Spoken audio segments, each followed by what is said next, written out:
लेकिन कई बार हम नियम के खिलाफ सोच लेते हैं। जो प्रभु की मर्यादा और नियम बने हुए हैं उनके खिलाफ अगर करना चाहेंगे तो हम उसमें कामयाब भी नहीं होंगे और कष्ट भी उठाना पड़ेगा। और कामयाब नहीं होंगे तो हम सोचेंगे मेहनत बेकार गई, हमें दुख भी होगा। तो इसलिए संत लोगों का फरमान है कि इस जीव को हर चीज़ में सतगुरु की, मालिक की मौज को परखना चाहिए। जिसमें सतगुरु राजी हो, राजी का मतलब क्या है? रजा। जिसमें सतगुरु की इजाज़त हो। सतगुरु किस चीज़ की इजाज़त देगा कि जो चीज़ जो हमारे करने की क्षमता में है उसी की देगा। उससे बाहर होगी तो इनकार कर देगा सतगुरु। सतगुरु जानता है कि किस चीज़ में इसको सफलता मिलेगी, किस चीज़ में ये असफल रहेगा। तो इसलिए जब पूछते हैं तो रजा का मतलब है उसमें उनकी इजाज़त होनी चाहिए। और जब उनकी इजाज़त नहीं है तो वो काम करना नहीं चाहिए। और जब इजाज़त मिल जाती है तो यूँ घबराना भी नहीं चाहिए। उन्होंने जो हमें हुक्म दिया वो बड़ा सोच समझ के दिया। नंबर 2, परिणाम उसका अच्छा निकलेगा, टाइम लग सकता है। नंबर 3, रास्ते में बाधाएं आ सकती हैं, वो परीक्षा कही जा सकती है, उनमें घबराना नहीं चाहिए। अगर तुम घबरा जाते हो और अपनी बात को वहीं छोड़ देते हो तो इसका मतलब सतगुरु के वचन पर आपका विश्वास नहीं है। सतगुरु के वचन पर अगर विश्वास है तो ये सोचो ये काम तुम्हारा होगा क्योंकि वचन तुम्हें दिया गया था। लेकिन कई बार ऐसा हो भी जाता है कि सतगुरु भी कभी अपनेपन में आके अपने प्रिय शिष्यों के अधिक प्यार के कारण कोई ऐसी बात कह भी देते हैं जिसमें स्वार्थ जुड़ा होता है, तो उसमें भी कामयाबी नहीं मिलती। तो उस वक्त में भी सोच लेना चाहिए। कबीर साहब ने उसको कहा है कि मारी थी लागी नहीं बंक नाल में फूक, गुरु बेचारा क्या करे जब चेला माई चूक। गुरु तो आपको सब कुछ देता है, सब कुछ देता है। गुरु सब को चाहता है, गुरु सबका हित चाहता है, गुरु सबका भला चाहता है। लेकिन जो खुद अपना भला नहीं चाहता, सतगुरु उसका भला कैसे करेगा? तो जो खुद अपना भला नहीं चाहता, जैसे आप में कोई बुरी आदत है किसी चीज़ की और आपको कहते हैं कि भाई इस आदत को आपको छोड़ देना चाहिए, लेकिन आप उस आदत को नहीं छोड़ते तो गुरु की रज़ा उसमें नहीं हुई, गुरु की आज्ञा में आप नहीं चले। गुरु ने तो आपको सही कहा था, लेकिन गुरु के कहे अनुसार आप जब काम नहीं करते तो कामयाब नहीं है, सफल तो होगे। संतों ने हालात देख के बात कही। जिस हालात में संत पैदा हुए उन्होंने वही काम किया। उसी काम को करते करते प्रभु की भक्ति की, उस काम में ही भक्ति को जोड़ दिया। उनका काम नहीं, वो भक्ति थी। वो भक्ति नहीं, उनका काम था। जो अपना काम नहीं करता क्या भक्ति खाक करेगा? और जो भक्ति करेगा वो काम कौन सा छोड़ देगा? पहली चीज़ यही है कि संतों ने कहा अपना कमा के खाओ,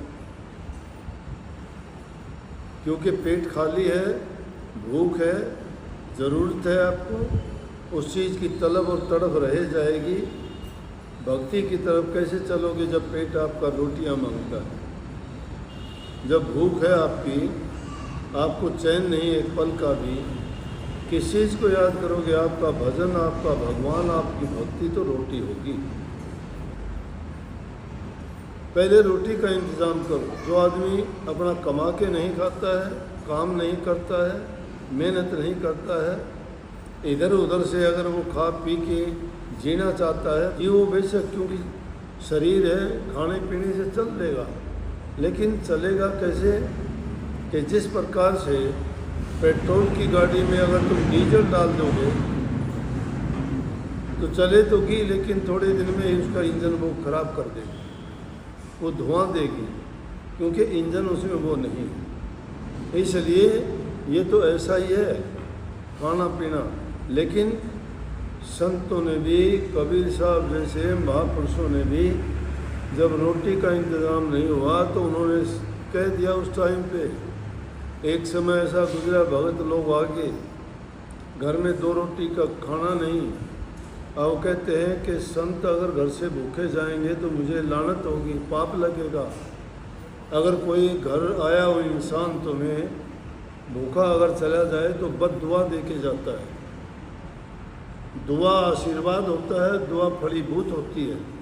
बद दुआ इंसान के लिए बुरी होती है। कोई भी अगर दिल से दुखी मन से किसी के लिए बद दुआ निकलती है, मार देती है, दिखाई नहीं देती वो, लेकिन उसके दिल की गहराइयों से जो शब्द निकलते हैं, जो उसका दुख प्रकट होकर निकलता है, वो पाप बन के उसको बर्बाद कर देता है। तो सबसे पहले ये कहा कि उस रोटी का इंतज़ाम करो। कबीर साहब ने देखा कि भक्त लोग आए हैं, मैं क्या करूँगा। जब हाथ जोड़ के प्रार्थना की कि साईं इतना दीजिए जिसमें कुटुब समा, मैं भी भूखा ना रहूं, आया न भूखा जा। मुझे संग्रह की ज़रूरत नहीं है, मुझे अनाज के कोठे नहीं भरने हैं, मुझे सिर्फ इतना चाहिए कि मेरा भी 2 टाइम का रोटी का इंतज़ाम हो, और जो मेहमान या कोई आ जाए वो मेरे घर से भूखा ना जाए।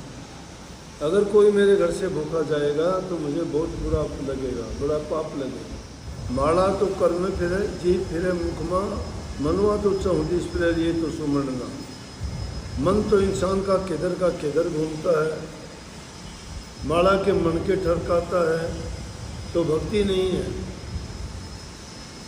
भक्ति किस चीज़ की है? शुद्ध विचार, पवित्र भावनाएं दिल में, और बुरे विचारों को दूर करना, सबके हित की बात सोचना, मीठे वचन बोलना, और जो तुमसे बनती है मन से, वचन से, कर्म से सेवा करना।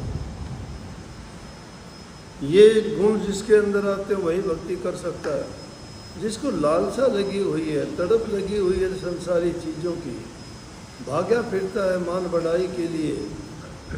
अरे मान बढ़ाई परमात्मा चाहता है क्या? मान बढ़ाई जमपुर ले जाई, रहो दासन दासा। मान बढ़ाई तो जमपुर लेके जाएगी आपको, जो दासों का दास बनता है। किसी भी संत ने नहीं कहा, महापुरुषों ने, किसी ने कहा बांदी जाम गुलाम हूँ, किसी ने कहा मैं नीचों का नीच हूँ, किसी ने कुछ का कुछ कहा। अपने आप को बड़ा कभी किसी ने कहा ही नहीं, बड़े बनना चाहा ही नहीं। जिसको किसी ने भी कह दिया उसी चीज़ को स्वीकार कर लिया। बुल्ले शाह को लोगों ने क्या क्या कहा, मस्त फ़कीर था, मुसलमान फ़कीर हुआ है,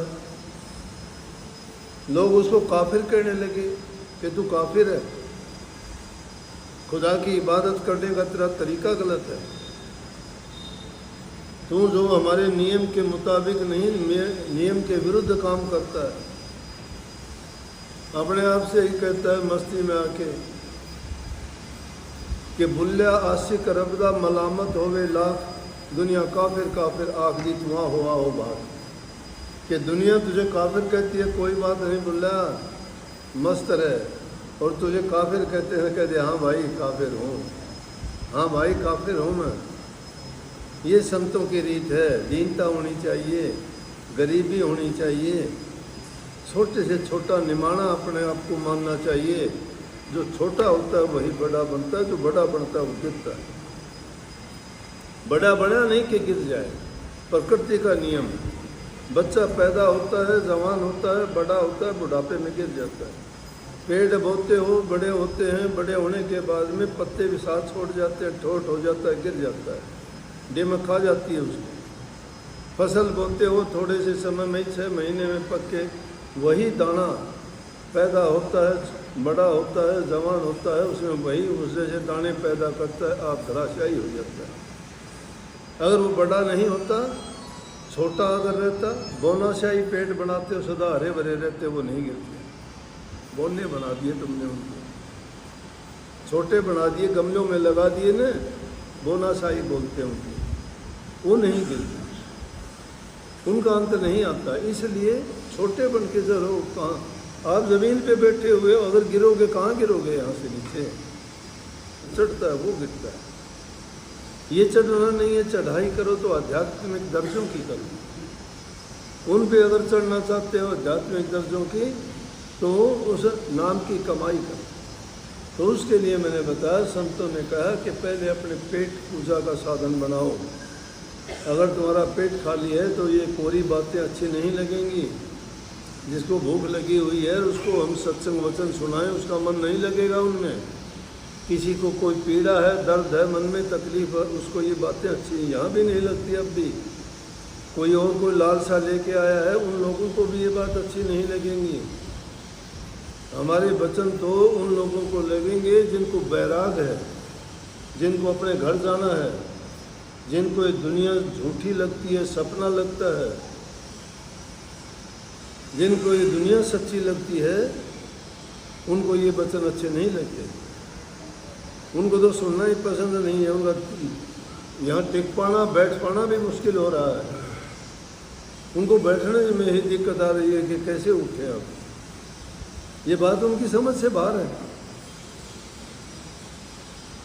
तो उन महापुरुषों ने फरमाया कि पहले रोटी का साधन करो, नंबर 2 घरों में प्यार प्रेम शांति रखो, नंबर 3 प्रभु की भक्ति करो। पहले काम करो, काम करने से थकावट होगी, आराम करो, आराम करने के बाद राम भजो।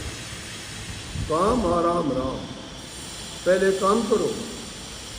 जब तक आप संपन्न नहीं हो, किसी से लेके खाते हो, मांग के खाते हो, किसी से कर्जा लेके करते हो, कर्जवान बन जाते हो। क्यों किसी का मांग के खाओ, क्यों किसी का लेके खाओ, क्यों किसी धोखा कपट का खाओ, क्यों हेरा फेरी चोरी का खाओ।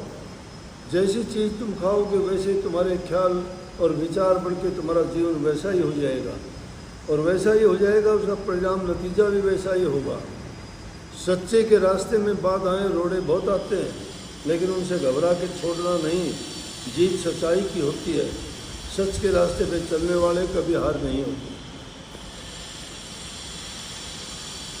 दया गरीबी और बंदगी बनी रहे संतोष बहार, जिनके दिल में दूरी नहीं है भवसागर से जाते पार, उनकी हार कदे ना होती वेद शास्त्र रहे पुकार। उनकी हार कभी नहीं होती वेद शास्त्र में, उन्हें जाके खोज के देख लो। हार तो उन लोगों की होती है जो दुष्टता करते हैं, नीचता करते हैं, किसी दूसरे की निंदा करते हैं, बुराई करते हैं, उनकी जड़ काटना चाहते हैं। उनकी खुद की जड़ कटती है, उनकी नहीं कटती। इसलिए तुम अगर अच्छा चाहते हो अपने प्रति तो अच्छा किया करो। भक्ति के मार्ग पर वो चल सकता है जो इन सद्गुणों को अपना लेगा। अरे दारू शराब पीते हो, सिगरेट बीड़ी पीते हो, मांस मछली अंडे खाते हो, ये पाप शमशान घाट बना दिया शरीर को। मुर्दों को शमशान घाट में फूकते हो, तुम जाके इसमें फूकते हो। ये तो बहुत पवित्र तन है, इसके अंदर बसने वाली रूह आत्मा परमात्मा की अंश है, और ये अकेली नहीं है, साथ में परमात्मा भी इसी में है। फर्क इतने है, एक दूसरे से जुदा है। लेकिन जुदाई का कारण क्या है? जुदाई का कारण यही बुराइयां हैं। जब बुराइयां बीच से निकाल दोगे तो रास्ता साफ हो जाएगा और सीधा मिलेगा। बुराइयां निकालते नहीं हो, मिलना वहाँ से चाहते हो, कभी नहीं होगा ऐसा। दुष्टता नहीं, प्रेम से मिलेगा, अच्छे विचारों से मिलेगा, शुद्ध मन से मिलेगा। वही आदमी नाम की कमाई कर सकता है, भक्ति कर सकता है, संतों से ले सकता है। संत तो देने के लिए आए हैं, सबको देते हैं। अब ये अगले पर निर्भर करता है कौन कैसा कितना ले पाता है। वो तो उनके घर में घाटा नहीं है, हीरे जवाहरात का व्यापार नहीं कर पाते।